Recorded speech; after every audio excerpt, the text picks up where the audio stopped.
So I'm just gonna share something with you out of this book here because it's just phenomenal. You got to get yourself one of these. You're a believer, definitely a member of the body of Christ. You would want to get this for sure. God's Celestial Purpose. Our brother Nelson Howe finished off his last few videos with this book and explained a lot about it and went through it in detail. And if you go to his channel, because it's still up, Nelson Howe Bibletruths, you can find this, especially the last 8 videos, I believe it is. He did the series on this book, and I recommend it highly for believers. For true members of the body of Christ, you'll want to get this book because it just gives you the heightened truth of who we are in Christ and what we'll be doing in the oncoming eons. We will actually be the ones heading up all in the Christ. In Ephesians chapter 1, verses 9 and 10, we learn the secret of God's will, to have an administration of the complement of the eras, to head up all in the Christ, both that in the heavens and that on the earth. Let us examine these words in more detail. To have an administration, the Greek word is oikonomia, literally home law, is defined in the keyword concordance as an orderly arrangement for the management of affairs. In his book, God's Aeonian Purpose, which I'm reading as well, I have that one here in my in the Jeep as well. This one here, God's Aeonian Purpose, by Adlai Lowdy. Get yourself that one too, because they're really, really beneficial for believers. God's Aeonian Purpose. Brother Adlai Lowdy amplifies this definition by stating that the full significance of oikonomia is found in the words economy, administration, or stewardship, and has to do with dispensing, announcing, admonishing, and teaching in order that everyone may be presented mature in Christ Jesus, the desired end relative to God's Aeonian purpose. Thereafter, he lists 12 successive administrations, culminating in this one, the administration of the complement of the eras. And that's the one that fills up all headed up in the Christ. So we are reconciling God's universe and bringing it to completion to present it to God. Perfect. A perfect universe, a perfect creation, given back to God the Father through Christ and his body. This is amazing.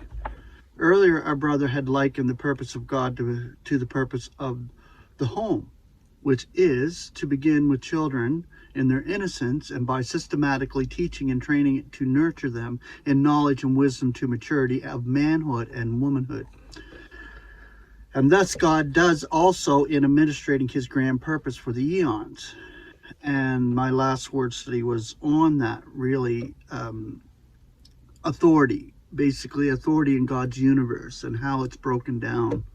And it's so important to understand where we as members of the body of Christ are. We are actually the third in line, because there's God, Christ our brother, our head, and then us, the ecclesia, which is the members of Christ's body. It's an amazing thing. And when you really, really focus on it and understand it and realize it from a scriptural viewpoint, you can see that our job in the universe is going to be so important as members of Christ's body. He begins with mankind. Okay, I already read that. No, I didn't.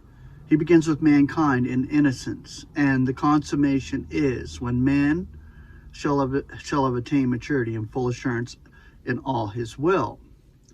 This is in accord with the following passage. It is written in the prophets, and they shall all be taught of God.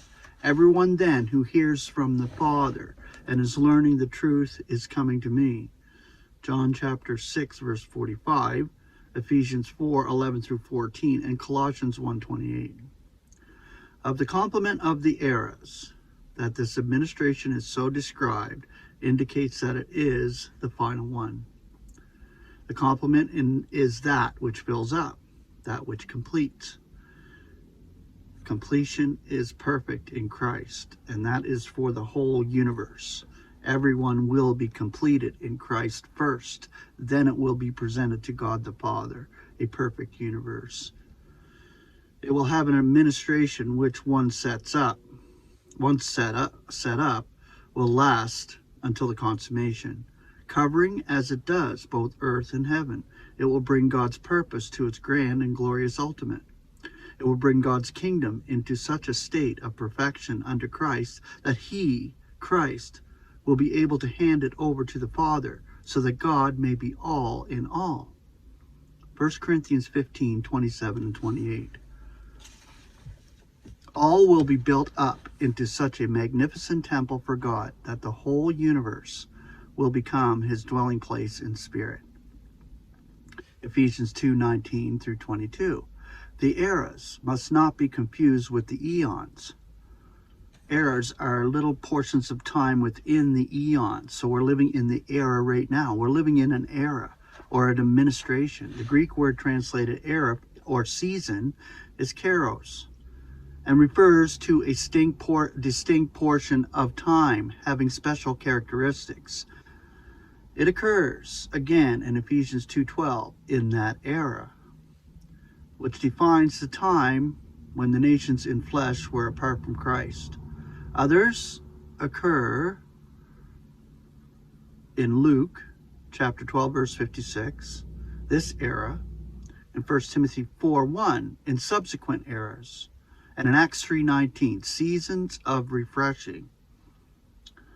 We also find reference to the current era in which God's righteousness is being displayed, Romans 3:26, and in which the saints endure suffering, Romans 8:18, an era in which people will not tolerate sound teaching. We're living in that now, 2 Timothy 4:3, and an era of the man of lawlessness, which it will be unveiled in his own era, 2 Thessalonians 2:6, and this is the man of lawlessness, and this era is coming swiftly. There are many other usages for kairos, but in all cases, they signify periods of time, much shorter than the eons, and with less pronounced beginnings and endings. The administration of the complement of the eras will arrive when the conditions are right for its fulfillment, hence the use of the word kairos, meaning season, rather than chronos, meaning time. We gather fruits when they are ripe, irrespective of the time.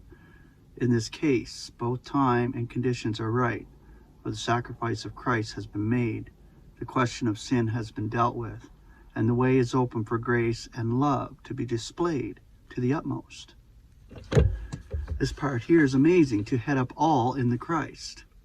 The Greek words rendered here, the, all, are to panta, the universe, literally the whole universe, every fine detail of it. In the first edition of the Concordant version, they were translated here as the universe, perfect, as they were again in the last verse of this chapter in Colossians 1:20. And this indeed is their scope in these passages, for it is not merely some, but all estranged beings whom God delights to reconcile, whether those on the earth or those in the heavens. Colossians 1:20, and to head up all, which is to panta, the universe in the Christ, Ephesians 1:10. The Authorized Version unwarrantedly includes the word things, but what is the meaning of heading up, or even gathering together? As the Authorized Version has it, all things in Christ. In this, the maximum glory that we can give to Christ, to acknowledge him as head of a universe of things. And how do we reconcile all things to God? See, this word things shouldn't be in there. It's just simply all, to panta, the whole, every detail. It doesn't have to be represented as things. Let us keep to the literal meaning, the all, while carefully noting each contextual usage of these words. Then all these scriptures will make sense and reveal truth. The administration of the complement of the heirs demands a capable and worthy administrator. The prime quality of an administrator is that he should be faithful. 1 Corinthians 4, 1 and 2. Christ has this quality to perfection, our brother Christ. The whole universe can have confidence in this fact, not as yet appreciated except by a few, that it is to be headed up all in him.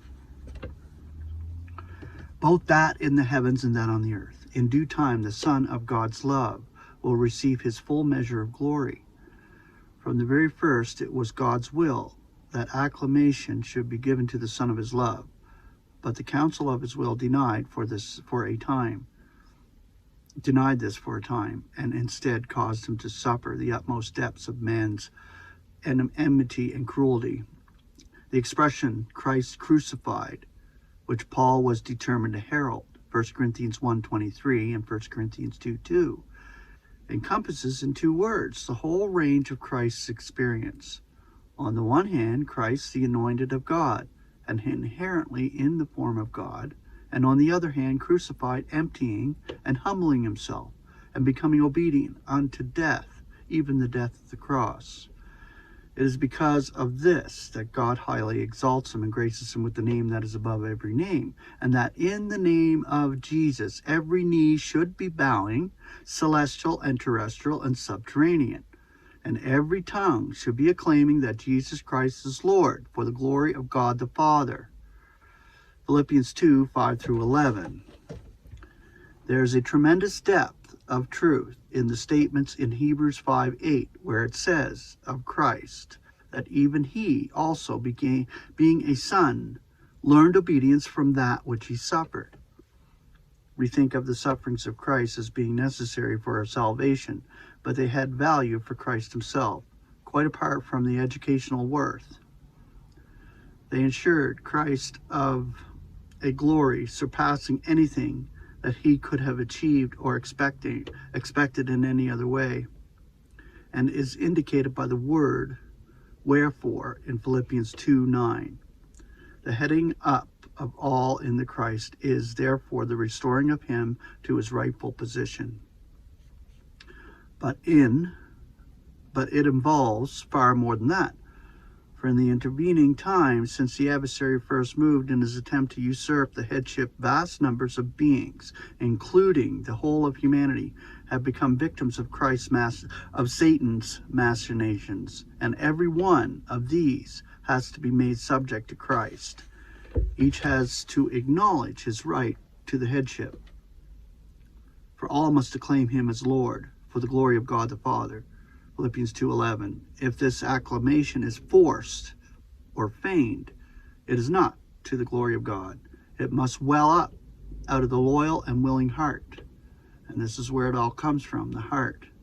The key scripture is in Colossians 1:18, that in all he may be becoming first. Notice the preposition in, and compare it with the preposition before in verse 17.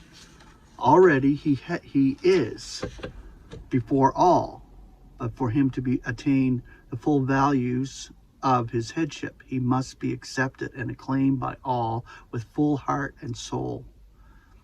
Head over all. The ultimate state of Christ, being acknowledged as head over all, is already being anticipated by our perception of his headship of the ecclesia, which is his body.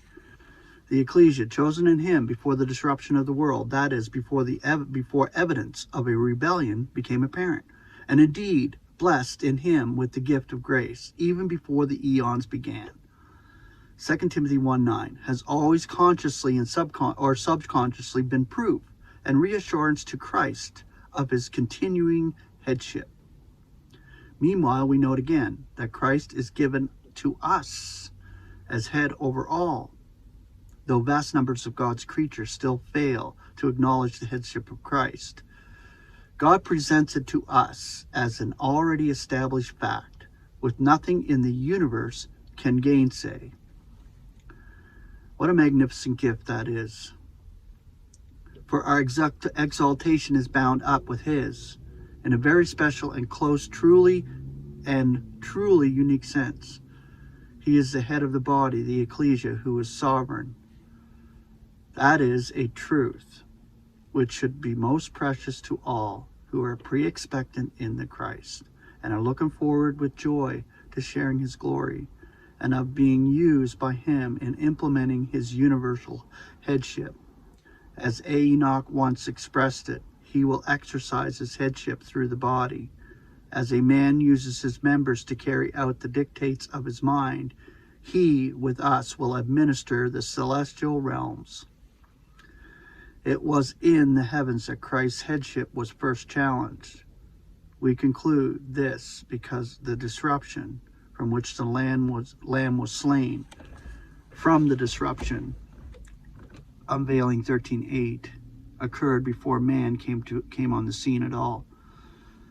It is in the heavens, then, as well as on the earth, that Christ's headship must be fully acknowledged. He is already roused and seated among the celestials and up over every sovereignty and authority and power and lordship, and every name that is named, and he is given as head over all to the ecclesia, but this is not sufficient. He must be recognized, acknowledged, and acclaimed as head by all, the whole. He is sovereign, firstborn from among the dead, that in all he may be becoming first. Colossians 1:18. See, as you can see, our place in the universe in the oncoming eons is just going to be so tremendous and heightened that we will not have anything to hinder it whatsoever, like we have now in these mortal bodies. Everything hinders because we are dying to die, and we are kept low this way in our state for the learning process and for the training ground. And I've always said it's a training ground, and it is. If you recognize it that way as a training ground, then you can really understand God's operation with each one of us.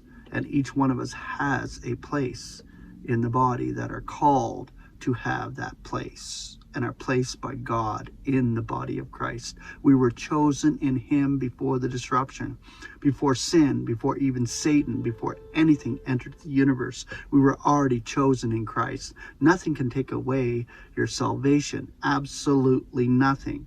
That's why this training ground is so important. We need it to be here on this planet. We need it to be around humans on purpose to learn, to grow, to realize this is God's operation, which with us first as believers, especially of believers now. Later, it will be the whole of the universe, and this is what we will be participating in as members of Christ's body, to head up all in the Christ. Grace and peace.